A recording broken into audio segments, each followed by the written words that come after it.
Working on tenders, tender wheels, trailing truck wheels, engine truck wheels, all the various things. Very soon we're going to be making the fuel tank for the oil conversion for the 4000. So there's a lot of projects running concurrent with what we're doing. And this is also dedicated to my best friend, Ed Gerlitz. Good old Ed.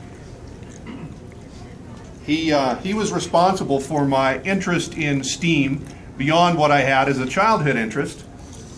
And now we're just going to dive right into the 844. In 2013, we discovered a condition in the boiler tubes called over-rolling. And the tubes got rolled. And unfortunately, there wasn't really a good practical way for us to determine the extent of the thinning of that tube wall. So that's a real vexing question for a person in my position, is what do we need to do now? When you've got a small number of tubes leaking, you address them in such a way as to correct that leakage. But when all of the tubes get rolled, that presents a problem, and it could duplicate the scenario that the locomotive endured previous to that. What do you mean by rolled? The tubes are expanded in a locomotive boiler. A mechanical process known as tube rolling. There's a couple of different processes, but the common steam engine process involves a special rolling tool with a series of small tapered rollers with another tapered mandrel. And that device is installed into the inner diameter, the inside of the tube, and then that mandrel is rotated. And those tapers engage, and as they do, they expand those rolling rollers outward, and they mechanically force the wall of the tube against the ID, the inner diameter of what we call the tube sheet. There's not going to be a test afterwards, but I'll point these out as we go through some of the photographs, and it'll make sense to you. So the process of tube rolling, it's not that scientific. There is a feel to it. Like so many things in steam locomotive technology, restoring old farm equipment, hot rods, aircraft, there's a feel to it. There's a lot of old books out there. There's processes. There's official processes that the railroad adopted, and that's what we use. We like technology where we can get our hands on it, where it's applicable, and we've purchased a lot of new equipment, rolling motors and tube rollers. All of those things we've purchased to give us the best possible advantage. Also, a lot of the material that we have in the shop comes from the steam era, and most things mechanical have a limited lifespan. So this is the condition we discovered on the 844. As we began, we were initially just going to take the tubes out of it and simply replace them. And then, yes, sir. Could you kill that set of lights on the front? Well, I think the overhead. Shut the door. How's that? Thank you. Much better. Color.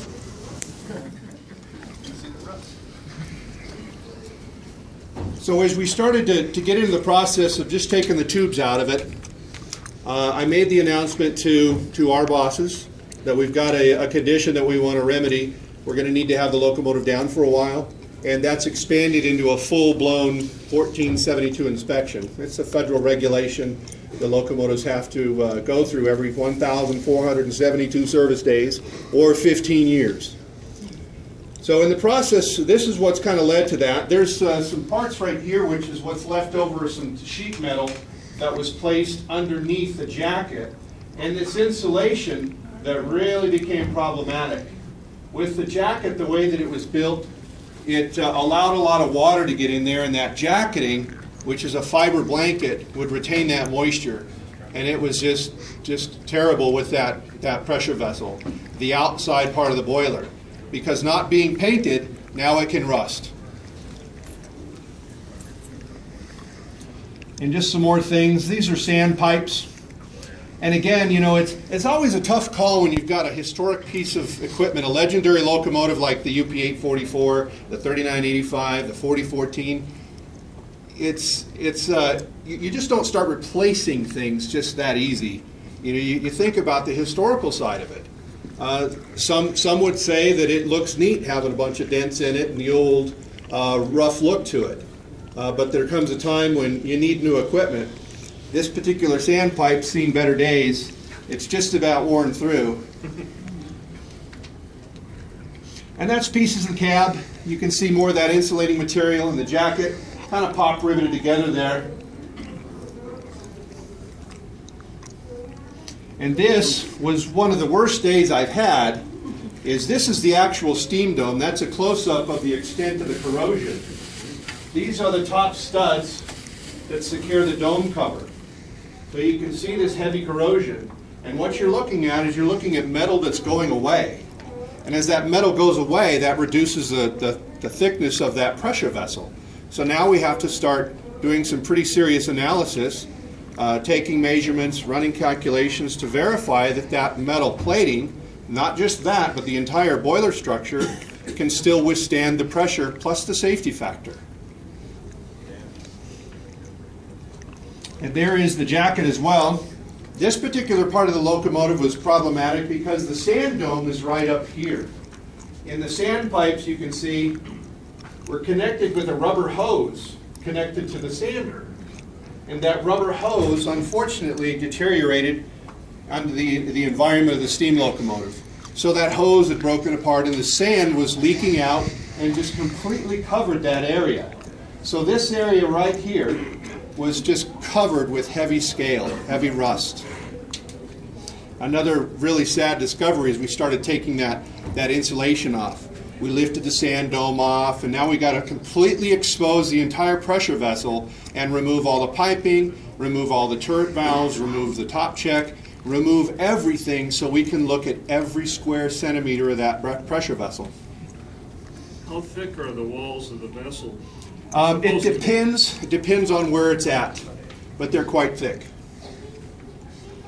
And this is an area along the combustion chamber, and the locomotive was equipped with a Wilson sludge remover, and it's a centrifuge that operates as you function or you operate the blowdown valves, and it's designed to dissipate a lot of that pressure and not deposit it track side.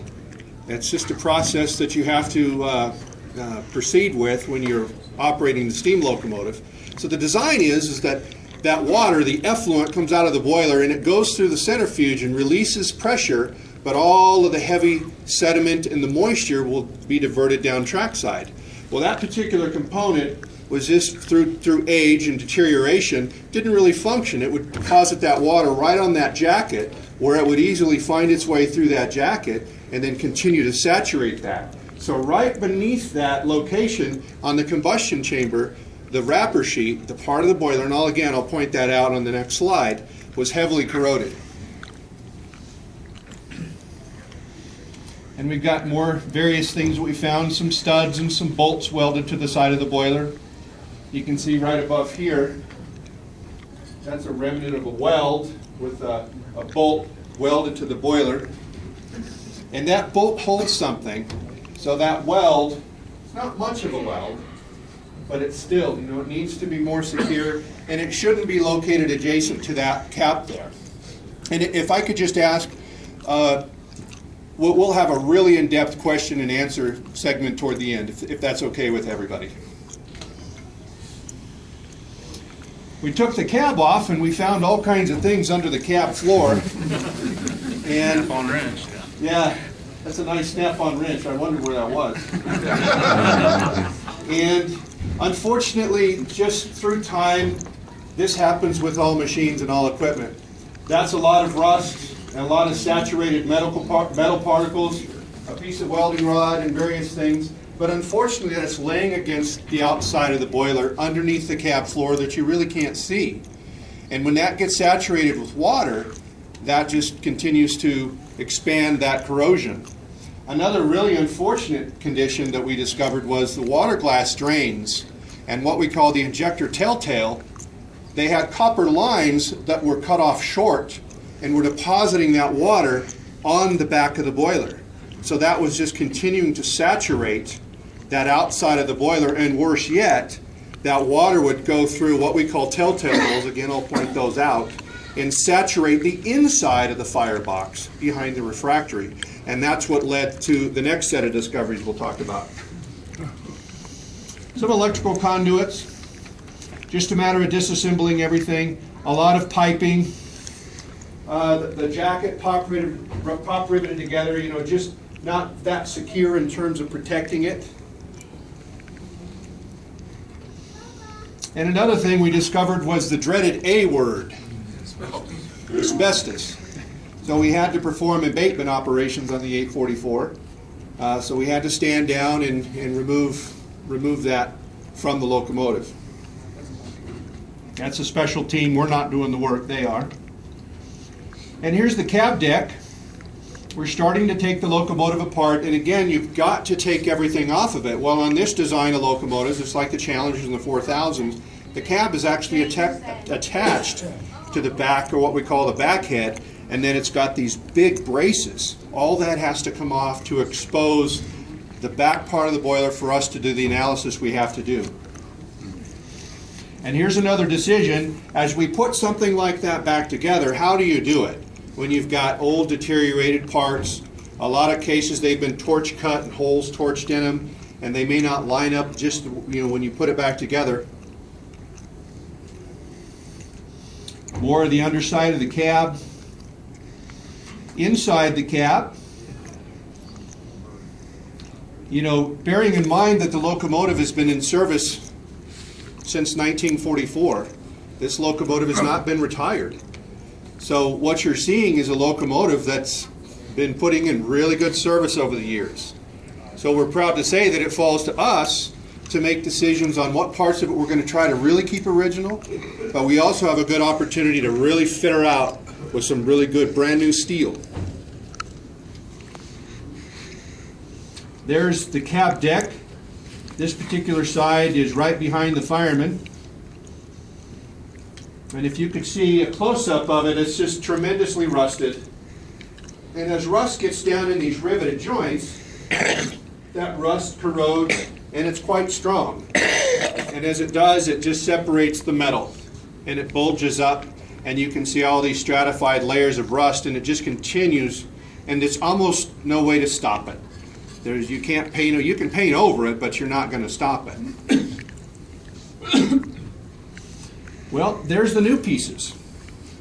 And in today's era, my foreman, Austin Barker, he's all things mechanical, all things railroad.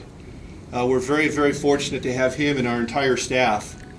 And he can take and draw that on CAD, taking our official Union Pacific Historical Society blueprints, and put that right into CAD, and we can send that file to a local steel shop, and they can use their very precise processing equipment to cut out exactly what we have there. So that's about the extent of how we've outsourced this job. We've done everything else. So we can really, really get a lot of good material coming in, and all we have to do is assemble it. So it comes complete with the holes already drilled in it. All we need to do is take the piece of T-iron that I was talking about and drill it and ream it and get it ready for riveting. Take out those bolts, replace it with a hot rivet, and move on. Took us about 2 days to rivet all that together. And here's that piece that I just pointed out here. You can kind of recognize that. Which one? So understanding that the original components lasted since it was built, imagine how long this will last. As we put those pieces of metal, we actually installed some tar paper. That's kind of a technique you use on metal tanks, and you warm that up, and the tar melts out of that tar paper, and it saturates the metal surfaces and protects it. And then you paint it, it's riveted together, and it makes it harder for that water to get in there, which will eventually do what water does to steel. There's a piece, this particular piece is behind the elephant ear. And again, how do you put that piece back together? Which hole does the bolt go in? I forgot. It's bent. It's seen many lives of many years of service. And again, we look at the locomotives as this wonderful piece of equipment that we're really careful with. We operate it just the way it was operated. Back in the days, this was a utilitarian machine. There was 45 of these. And it had a job to do, and that job required that it had to be out on the road making money for the railroad. So the time it had in the shop had to be just get what needed to be done. And the craftsmen and women did a fabulous job maintaining these locomotives but there's a whole shop full of these locomotives that got to be maintained. There's a new piece right here with some new welded doors behind it. These particular doors access the lubricators. So when we service the locomotive, you climb up behind those elephant ears and you open those little doors, and that's how you refill the lubricators. So we've had problems over the years. The doors didn't work too good. One of them was cut in half, and that would let dirt and everything get down in there, and you'd have to clean it off, and the dirt would get down in the lubricator. So we've kind of made a few little adjustments to make it a little bit easier for us. Now the boiler's coming back together. Things are looking good. But you can see all of the staples, 154 staples on both sides, and all of the rivets down below, all the way around the backside. That was all behind the refractory, the fire brick inside the oil burning firebox. The worst, as I mentioned, the worst part of it was the water glass drains and what we call a telltale for the injector. An injector on a locomotive uses live steam to put water into the boiler. And this particular design, when you're operating a steam locomotive, it's quite loud. And these injectors are the state-of-the-art 1940s. You can't always hear because of the noise of the locomotive when the injector stops working. So it has a feature known as a telltale. It's a small copper line that comes into the cab and deposits into a small little funnel. And then you hear that thing squirting. Sometimes you feel it, you don't hear it. And that's an indication, hey, that injector, what we call, broke. It's not delivering water. So the telltale serves a very important function. The drain to that telltale should go down below the level of the boiler and deposit that water where it can just get on the trailing truck or down on the track. And regretfully, it was depositing into the back part of the boiler, and as I said, going through those telltale holes. So as we started to take the firebox apart, we peel back that fire brick, and when we're done talking, you can come up and look at the plate. That's what we discovered. Bearing in mind that that plate has to withstand 300 pounds per square inch. You'll see what I mean when you have a look at it. This is the top part of the boiler. These are where the safety valves go. Some patches. I apologize for the photograph. It seems much clearer on my screen. There was a roof sheet patch. Some really good quality work that was performed ending in 2004. Some more patches. All of these stable caps, every last one of them had to be replaced. A series of other caps that we'll talk about.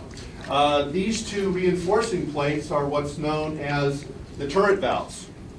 And they take steam out of the boiler and they run all the various accessories. The water pump, the air pump, the dynamo, the blower, the atomizer, the tank heaters, all of the auxiliary steam that's used from the locomotive. So those valves are really important. You have to be able to operate those valves. They're part of an annual inspection. They're part of a daily locomotive inspection. And so it's important that they operate so that you can turn them off if there's an issue. We replaced over 150 studs. Anything from a handrail bracket to something more substantial, such as the turret valve flange studs, the top check studs. I mean, just enormous amount of studs. And to do that requires just diligence. And this is work that, we're not going to be done next week. We put together a really comprehensive timeline. We've got this really wonderful Excel spreadsheet that is itself a work of art, all colorized with dates and times, how many hours employee A worked on this project and so forth.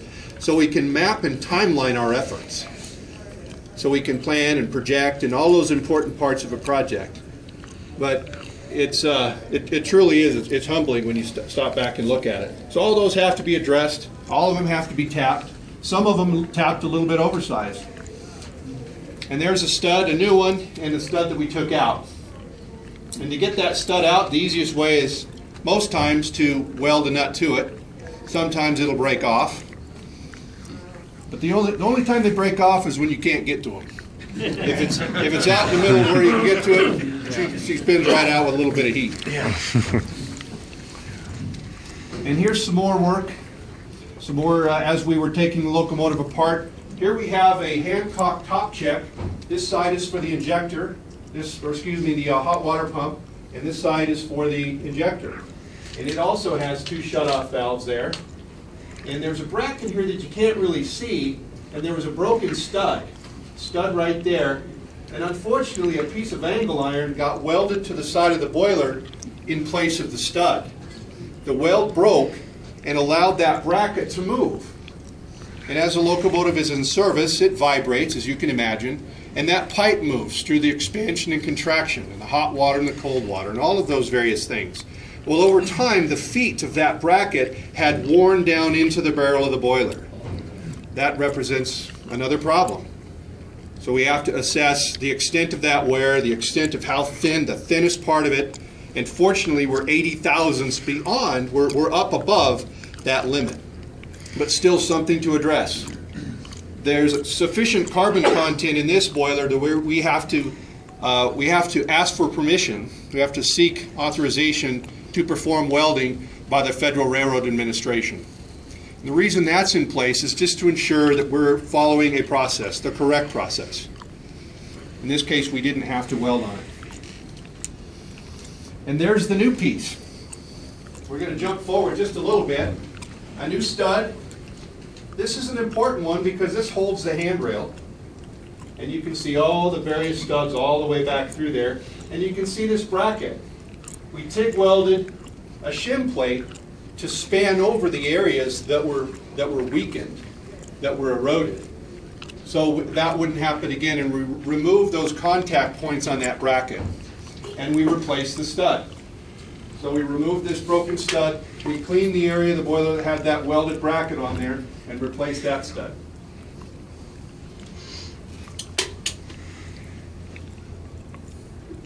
Here's some more studs and more brackets. This is part of the support that holds the front of the cab. Those are 3 brand new studs.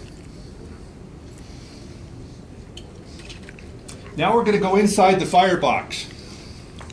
And I remember having more than one discussion with my foreman, and it kind of goes like this. Well, this is what we have to do. And I get a piece of chalk, and then I take that piece of chalk and I walk over here and I make a line up here and around. All of that has to go away. It all has to be cut out. All of those staples have to be removed. And while we're at it, we're going to replace this. This is the lower part known as the mud ring. Each one of those is a hot rivet, nearly 10 inches long, almost 1 inch in diameter. So a tremendous amount of work. Well, once we get that plate removed out of there, we discover some other things that we're going to have to address.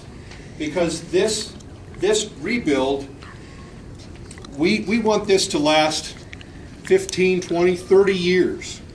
So we have to address all of the things that we discover. We're not just going to restore the engine for 10 years or we're going to run it a few more times. Everything is done exactly 100%. So when we find something, it's not a matter of, well, I don't think it's that bad. Yeah, I think it's okay. Okay, let's just move on. We deal with it. And sometimes that expands that timeline, that spreadsheet I was talking about. How do you factor in that unknown in that nice Excel spreadsheet I was telling you about? You just kind of, my friend Ed Dickens had a saying, you just bow your head and do it. And that's what we do. So this is the mud ring once the plate was removed. And even though the screen has a wave to it, this also had a little bit of waviness to it. For reasons unknown, it had grinder marks in it. Some of the holes with the work was done in a previous life were oversized with a torch or some other device. So we've got to weld that up, and we make a template to the drawing, and we very painstakingly go through and we weld up these variances. The same thing here. This is a condition known as grooving. And this part was not replaced during the last rebuild. The new plate was welded to the old plate. So who knows how old that is? My suspicion is that this is quite old. As the locomotive plate flexes at that point, it undergoes a lot of changes and a lot of stresses. And there's a condition known as grooving that it actually wastes that metal away. Part of it is the erosive action of the water flowing around through there, especially if it's close to one of those blowdown valves. As you open that valve up, that water at 425 degrees, 300 psi is water. As you give it a path to the atmosphere, I mean, it is nearly supersonic in its path out. And it's taking with it all kinds of sediment and debris and other things, and over time it's going to erode the steel. So we've had to clean that up too, and you can't see it, but right in here we've cleaned that up. There were some pretty heavy pits, probably weren't the end of the world, but we've got it apart. So we're going to address that too. So we took and very carefully ground that out, and fortunately that grooving did not extend below that length. This is a big piece of steel known as the mud ring, and this outer sheet is riveted to the other side here. The rivets move through here. So fortunately that grooving was only present from this level up. And that's not the worst of it, unfortunately. There was some more that was a little bit worse. But as you measure it from the outside with an ultrasonic test probe, you can get an idea what the thickness of that plate is. Here's a close-up of the grooving. And now we're going to form this plate. We have in our shop a nice big press brake. And part of the philosophy with